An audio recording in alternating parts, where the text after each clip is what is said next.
something that I use to practice Hiragana and Katakana with. First off, I have basically a half-inch binder full of notebook paper.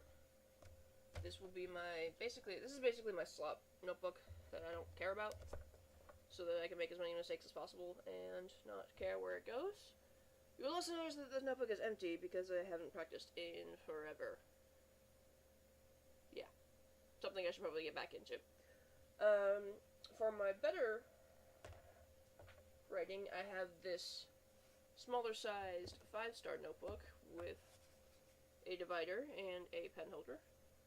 I have a personal boner over 5-star notebooks for some reason. I have loved them ever since I was a kid, and every time I want to get a notebook that I don't need, but have to have, it's always a 5-star. These things really are durable and don't frickin' wear down. Alright.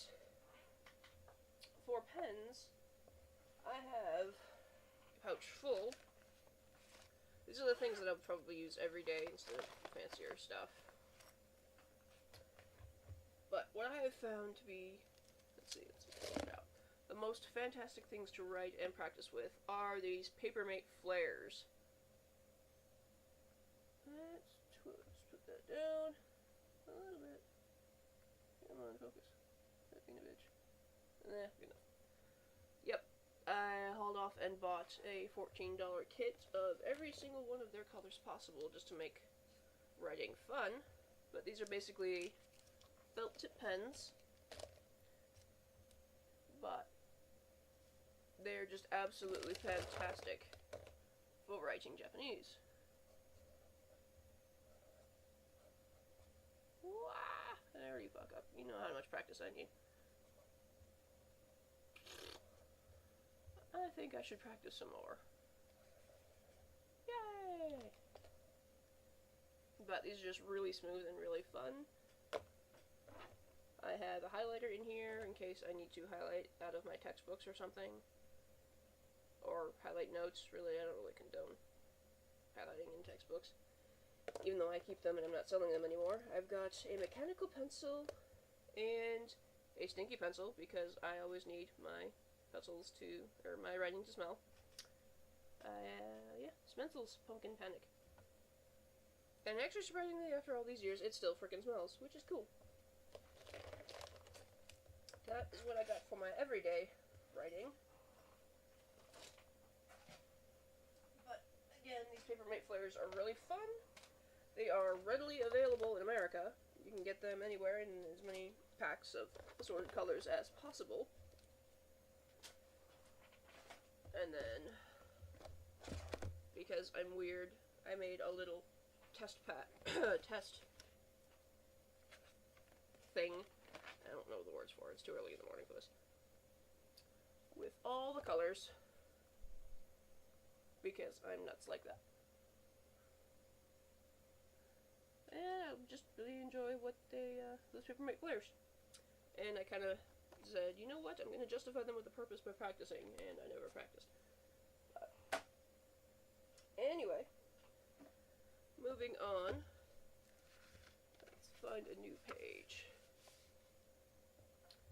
I got,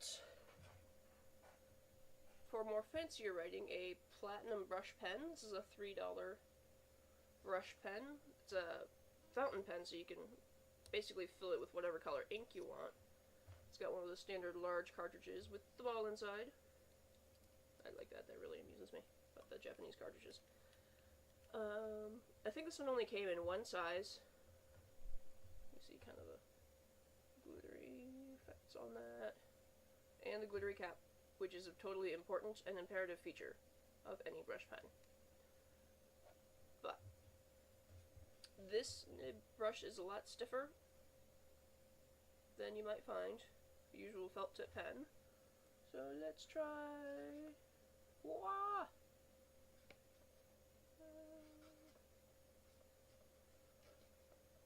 I need a lot of practice.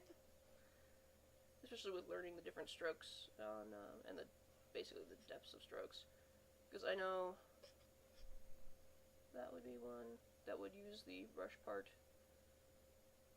But basically you can make really fine lines or really wide lines, which is really cool. And it would be important for using stroke order. I just gotta figure out what weight I need to put on the brush. But flow is very nice. It kind of does behave a lot like a marker, so you do want to keep it capped up, obviously, after a while. And the one thing I really like, even though I really should not condone, is it writes really well on the skin.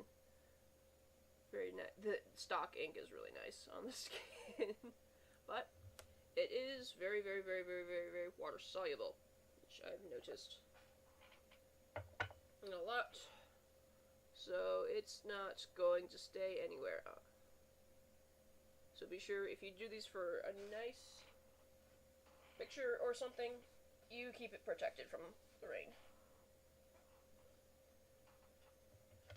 Also, let's see what it does on paper. Whee. On paper, it actually behaves pretty well.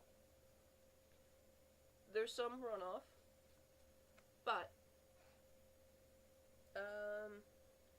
it does pretty much stick to paper, which is whoop, or I stand corrected. Okay, so if you're going to keep your things protected, do not smear water on them and then smear them with your finger. That's not good. But that's what I have for this one. I also got one of these Kunitake water brushes, which I have had a lot of fun with. It's still kind of stained from the Hiragana that I have recently put in, and I'm having a very hard time cleaning it out, because that's the Hiragana red. Very red. But I'm having a lot of fun with this. Not very practical for everyday use, because it's really difficult to write small on lines with it, but if you're writing a nice fancy note or doing some art with it, it's really cool. I've also found some extracurricular activities to do with this thing that are not exactly appropriate. Yeah. But basically, mechanism, there's a little push on the side that kind of gives you directions as to how to fill it. So you push in, fill it up, tip it down, push again, fill it, push down. It only takes about 3 or 4 times to fill this thing. You can fill it with water, you can fill it with... I filled it with ink, but take note that it is a very difficult bitch to clean. So, let's screw that back on, and you are ready to go. You just push a little bit to get your ink started on the pen,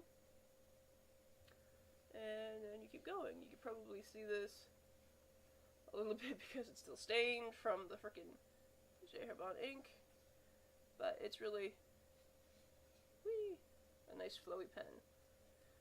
It comes in multiple sizes, in a small, a medium, a large brush tip, and a fan brush tip, which I'm not sure what would be useful for yet, but I'm obviously not an artist or someone who writes, writes artfully. I'm a very utilitarian person when it comes to writing. But the, where was I going with that? My brain just got fried. Alright. This one comes in a standard size of barrel, and it also comes in a mini size, so you can take it with you and put it in a pocket size thing. I don't know. I like the large ones because I have large hands. But I have a lot of fun with these. I encourage you guys to try them as well. I got these 2 off of Jet Pens as well. This one for $3, and then this one was a little more expensive at $5.75 for, I think the smaller sizes are slightly cheaper as well. But yeah, just wanted to share with you guys my Japanese kit, and I should probably actually practice some more Japanese. My textbooks are around here somewhere. I should probably dust them off. Anyway, I hope you enjoyed this adventure with me. I hope you continue to watch my further escapades, and yeah, go with awesome.